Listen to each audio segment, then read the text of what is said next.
To study star classes. मैं आपके साथ इंजीनियर अनूप चौरसिया।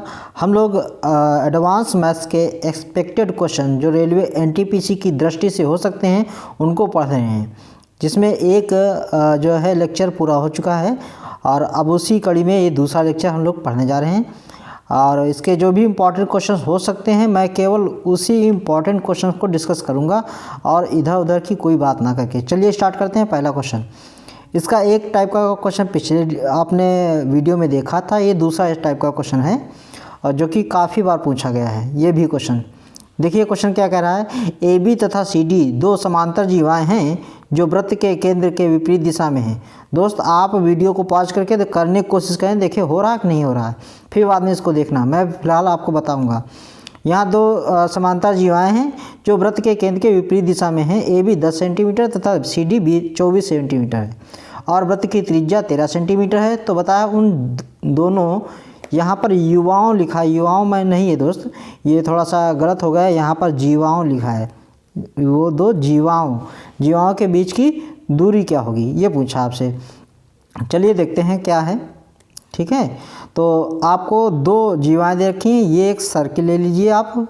बहुत ही आसान क्वेश्चन है लेकिन बहुत बार पूछा गया है। आप एक वृत्त लीजिए, सर्किल लीजिए, देखिएगा। और इसमें कह रखा है एक जीवा कितनी है 10 सेंटीमीटर, दूसरी 24, दोनों बताया कहाँ, वृत्त के विपरीत दिशाओं में दोस्त। तो एक ये 10 सेंटीमीटर ले लेते हैं, एक 24 सेंटीमीटर ले लेते हैं। आपको मैंने पिछले लेक्चर में एक थ्योरम बताई थी।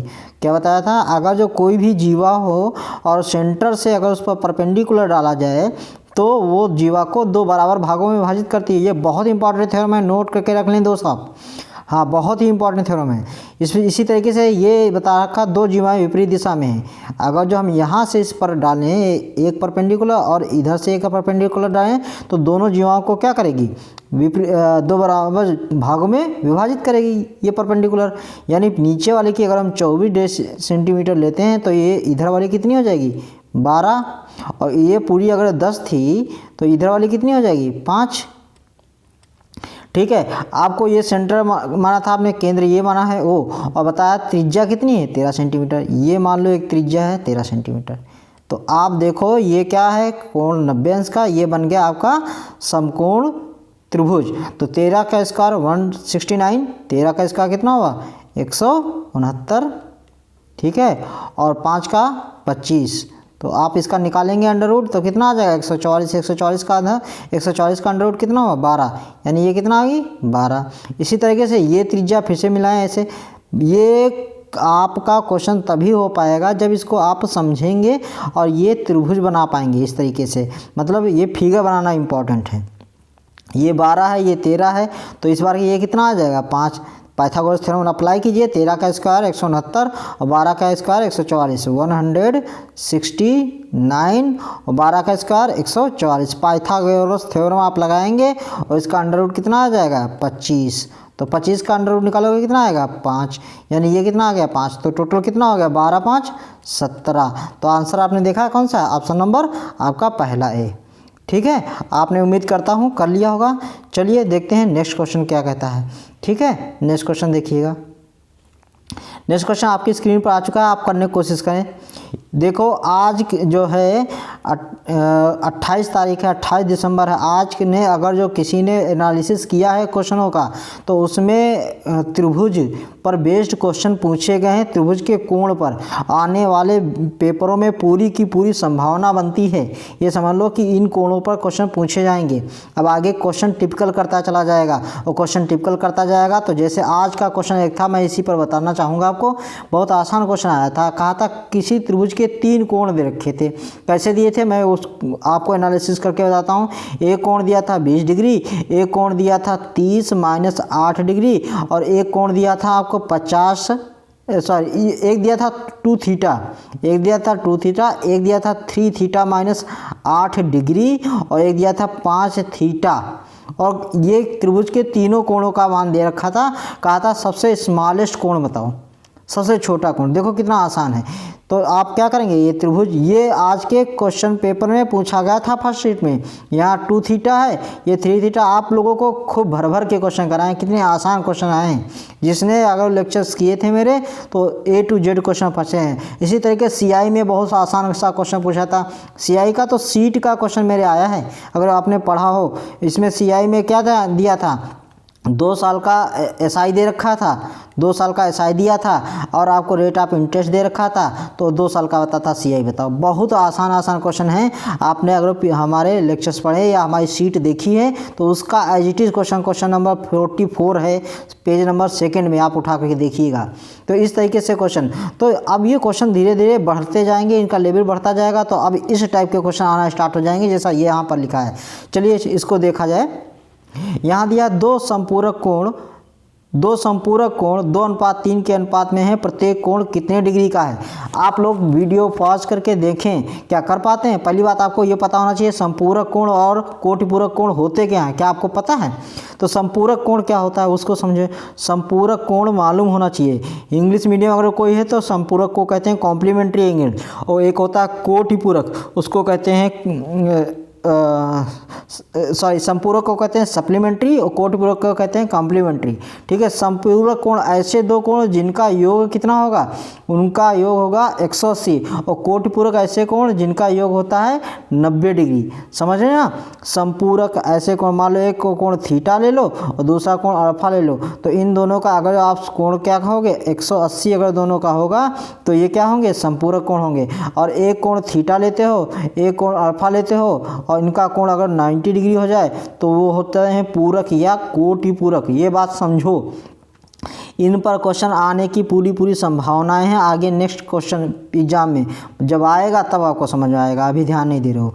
चलो देखते हैं। कहा दो संपूरक कोण 2:3 के अनुपात में है। ठीक है, दो संपूरक कोण 2:3, यानी एक कोण मान लो 2 थीटा या 2x जो भी मानना चाहो, दूसरा क्या हो जाएगा 3 थीटा। फिर इसका मतलब, और दोनों 2:3 यानी 2 थीटा और प्लस 3 थीटा इजिकल टू संपूरक कितना हुआ आपने देखा अभी 180। तो 5 थीटा बराबर कितना हो गया 180, तो थीटा बराबर 2 कितना हो जाएगा 36 हो जाएगा।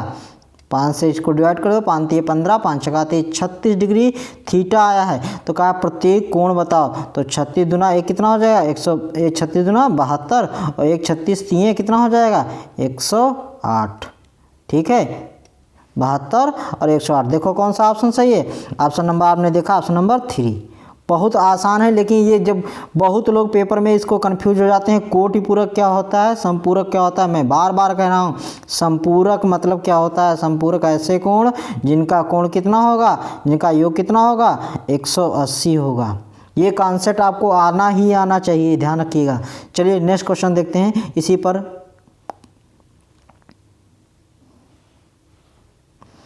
फिर से देखो दोस्तों, इसी टाइप का है। आप इसको अब करने की कोशिश करें, बहुत आसान क्वेश्चन है, मैंने केवल प्रैक्टिस के लिए डाला है। ठीक है, इस पर क्वेश्चन क्योंकि आने संभावना है, क्योंकि कोण पर पूछ रहे हैं तो कोणों पर जितने टाइप के क्वेश्चन होते हैं आपको आने ही चाहिए। यदि दो संपूरक कोणों में 44 डिग्री का अंतर है तो उनमें से एक कोण का क्या होगा। यहाँ नीचे उसमें से कोई एक कोण दे रखा है, तो आप समझे। अभी बताया, देखो इसको तो बहुत आसानी तरीके 2-3 तरीके से किया जा सकता है, लेकिन मैंने जैसे बताया वैसे ही बताऊंगा। एक कोण आप क्या करो थीटा मान लो, तो दूसरा क्या होना चाहिए आप ही बताओ। दूसरा क्या होगा, आपने दोनों कोणों का योग 180 माना है ना संपूरक में, तो एक थीटा होगा तो दूसरा क्या होगा आप ही समझो। एक थीटा है तो दूसरा क्या होगा 180 माइनस थीटा होगा कि नहीं, दूसरा पता चल जाएगा। और इन दोनों का योग कितना होता है 180 होता है। तो इसीलिए मैंने कहा एक से थीटा घटा दो, थीटा घटाओगे तो क्या होगा 180 माइनस थीटा आएगा।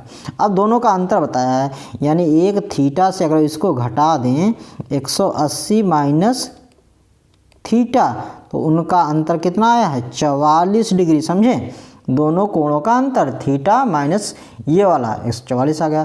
तो इसको ओपन करो, थीटा माइनस 180 और माइनस माइनस क्या हो जाएगा प्लस थीटा इजिकल टू 44। अब ये दोनों जुड़ जाएंगे तो कितना हो जाएगा 2 थीटा हो जाएगा, 2 थीटा। ठीक है, 2 थीटा हो जाएगा। अब ये 180 उधर जाएगा तो क्या होगा प्लस का नहीं हो जाएगा, तो 180 उधर जाएगा प्लस का हो जाएगा। तो इसमें जोड़ोगे, तो इसमें जोड़ करके देखो, तो जो जोड़ोगे तो 4 0 4 आ जाएगा, और 18 4 कितना हो जाएगा 22। 224। तो थीटा बराबर कितना आ जाएगा, इसको जो डिवाइड करोगे 112 112। ठीक है, एक कितना आया 112। तो 112 वाला तो क्वेश्चन है ही नहीं ऑप्शन, उसने कहा कोई एक होगा। तो दूसरा क्या होगा, 180 से 112 को घटाओ, 180 से जब 12 को घटाओगे तो कितना आ जाएगा 68 आ जाएगा। ठीक है, तो ऑप्शन नंबर आपने देखा कौन सा आया, question option number first. Clear है, इस क्वेश्चन को समझे, बहुत ही आसान क्वेश्चन है, लेकिन ऐसे क्वेश्चन पूछने की पूरी संभावना है, मैं बार बार कह रहा हूँ। अगला क्वेश्चन देखें, अगला क्वेश्चन देखो, बहुत अच्छा क्वेश्चन है ये। आपको पूरा दिमाग लगाने के लिए मजबूर करेगा, चाहे जैसे करो। आप इसको पॉज करें वीडियो को और करने की कोशिश करें पूरी तरीके से, ईमानदारी पूर्वक, क्योंकि ये क्वेश्चन आपको जितना छोटा लग रहा है उतना छोटा है नहीं। चलो देखते हैं क्या कह रहा है। उस कोण का माप क्या है जिसका संपूरक कोण उसके पूरक के 3 गुना जितना बड़ा है। समझो, संपूरक पूरक दोनों जोड़ दिया, जितना सोचो उतना आसान है नहीं, फिर से समझो। उस कोण का मान पूछा, मान लो नहीं मालूम, आप उस कोण को थीटा मान लो। ठीक है, और उस कोण का संपूरक, तो या कोई कोण थीटा होता है, अभी आपने पढ़ा उसका संपूरक क्या था, आपने अभी बताया अगर कोई दोस्त थीटा होगा तो उसका संपूरक 180 माइनस थीटा होगा, यही तो आपने बताया अभी, आपने अभी यही पढ़ा है। और हमने ये देखा था कि अगर कोई थीटा है तो दूसरा संपूरक क्या होगा, कोई भी एंगल बता दे यार, कोई कहता है 40 है, उसका संपूरक क्या होगा 180 में से 40 घटा दो 140 आ गया। यानी कोई भी एंगल अगर दिया है उसका संपूरक पूछता है तो हमेशा उसको 180 से घटा दोगे, संपूरक कोण निकल आएगा। अब आगे क्या कहा है, इसका जिसका संपूरक इसके पूरक, और पूरक मैंने बताया पूरक, हाँ पूरक कोई और नहीं वही कोटि पूरक है, कॉम्प्लीमेंट्री इंग्लिश में कहते हैं। तो कोटि पूरक, ध्यान रखना, कभी कोटि पूरक बहुत ही कम लिख करके आता है, पूरक लिख करके आता है, तो पूरक को संपूरक मत समझिएगा, कोटि पूरक होता है, ये भी ध्यान रखना। ठीक है, तो इसका कोटि पूरक क्या होगा, 90 माइनस थीटा नहीं करोगे आप, 90 माइनस थीटा। ठीक, अब आपने क्वेश्चन को एनालिसिस कर लिया, अब इसकी इक्वेशन बनाते हैं। क्या कहा है, उस कोण का माप क्या है जिसका संपूरक इसके पूरक के 3 गुना जितना बड़ा है, यानी संपूरक 3 गुना है ना, तो जो 3 गुना है इक्वेशन करोगे तो ये 3 गुना है, तो यानी 3 गुना किसका कर दो, कोटि पूरक वाले, ताकि वो उसके बराबर हो जाए। बन गया आपकी इक्वेशन। अब इसको सॉल्व करो, 180 माइनस थीटा इजिकल टू 3 को 90 से गुणा करोगे तो कितना हो जाएगा 270 और माइनस 3 थीटा हो गया।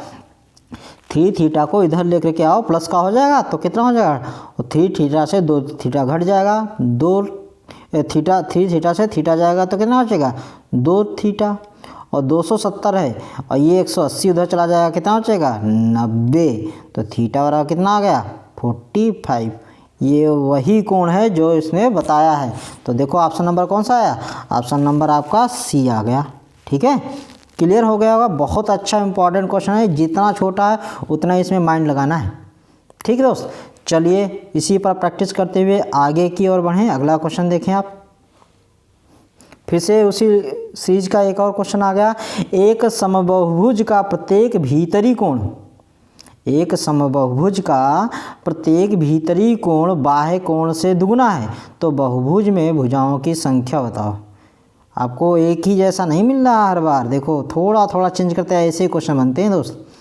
बिल्कुल वैसे ही था लेकिन थोड़ा सा चेंज कर दिया है। एक समबाहुभुज का प्रत्येक भीतरी कोण, अब समबाहुभुज का प्रत्येक भीतरी कोण का फार्मूला पता होना चाहिए, होता क्या है।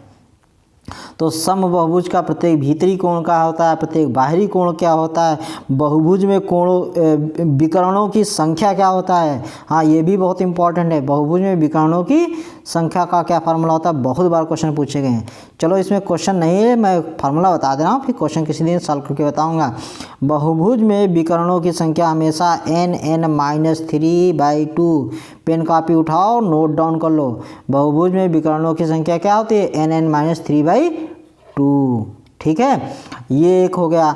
दूसरा, बहुभुज में प्रत्येक अंतःकोण, यानी each internal angle of a regular polygon, तो रेगुलर पानीगर समबाहुभुज का प्रत्येक अंतःकोण कितना होता है, आपको बता देता हूँ n-2 इंटू 180 अपान में n, ये प्रत्येक कोण होता है। ठीक है, प्रत्येक आंतरिक कोण और प्रत्येक बाह्य कोण क्या होगा, अरे यार ऐसे समझा करो। ठीक है, प्रत्येक कोई बहुभुज मैं बना करके तुमको एक बार बताता हूँ। ये मान लो एक बहुभुज बना दे रहा हूँ मैं, ये ऐसे यहाँ पर बनाता हूँ, ये बहुभुज है। क्वेश्चन करना बड़ी बात नहीं, समझना भी तो ज़रूरी है दोस्त, समझो इसको। ये एक बहुभुज है, तो ये वाला एंगल जो है आपका प्रत्येक बहुभुज का अंतःकोण कहलाता है, ये सारे। ठीक है, ये अंतःकोण कहलाते हैं। और ये इसी तरह के बाहरी कोण कहलाते हैं। जितने भी बाहरी कोण हैं, इन बाहरी कोणों का योग निकालोगे तो किसी भी बहुभुज के बाह्य कोणों का योग हमेशा 360 होगा, चाहे उस बहुभुज में 8 भुजाएं हों, 10 हों, 6 हों, 4 हों। समझ लो, कोई भी बहुभुज है, चाहे अच्छा आप ये देखो, एक कोई वर्ग ले लेते हैं, तो वर्ग के अंदर के कोणों का योग कितना होता है, 360 होता है। और बाहरी इसी तरीके से ये भी तो 90-90 होंगे, तो कितना होगा, 360 ही तो होगा 4। ये बात समझना, कोई भी बहुभुज हो उसके बाह्य कोणों का योग, आपका पेंटागन है मतलब 5 भुज, पंचभुज या खटभुज, ठीक है, सभी के चाहे 7 हो चाहे 8 हो, सभी के बाह्य कोणों का योग हमेशा 360 होगा। और बाह्य कोणों का योग 360 है, तो प्रत्येक कोण कितना होगा, क्योंकि भुजाएं सब बराबर होती हैं, तो n भुजाएं हैं तो n से डिवाइड कर दो, यानी प्रत्येक बाह्य कोण कितना आया, 360/9। आपको फार्मूला भी समझ में आ गया, याद रहना चाहिए, रटना नहीं है। यानी बहुभुज का बहुभुज के योग कोणों का योग कितना होगा, बाह्य कोणों का योग 360, और अगर n भुजाएं हों उसको n से डिवाइड कर दो, एक कोण पता चल गया। क्लियर हो गया कि नहीं। और प्रत्येक आंतरिक कोण या अंतःकोण कितना हुआ, n-2 इंटू 180/n।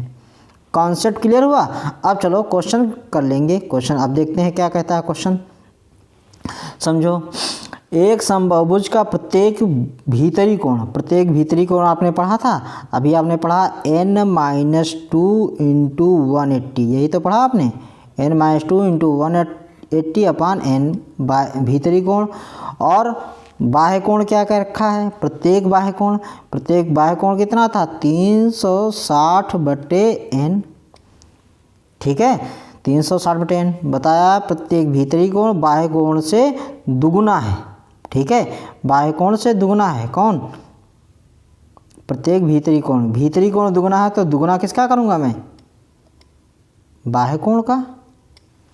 ठीक है ना, बाह्य कोण का करूँगा तो ये n से n कैंसिल आउट हो जाएगा, 180 से इसको डिवाइड काट दूंगा, तो 180 से इसको काटूंगा, 2 बार गया, तो यानी यहाँ कितना आ जाएगा, n-2 = 4 और n = कितना आ जाएगा, 6। तो भुजाओं की संख्या कितना आया, 6। सॉल्यूशन का क्वेश्चन का सॉल्यूशन देखो एक ही लाइन का है, लेकिन अगर कॉन्सेप्ट नहीं मालूम है तो रटते ही रहोगे और क्वेश्चन होंगे नहीं। आपको समझ आया होगा। अगर जो दोस्त वीडियो को पसंद आता है तो लाइक करें, सब्सक्राइब करें, अपने दोस्तों को शेयर करें। ठीक है, आगे फिर से हम इसी कड़ी में नेक्स्ट इम्पॉर्टेंट क्वेश्चन पेपर की दृष्टि से जो होंगे वो आपको बताता रहूँगा और लाता रहूँगा। Thank you.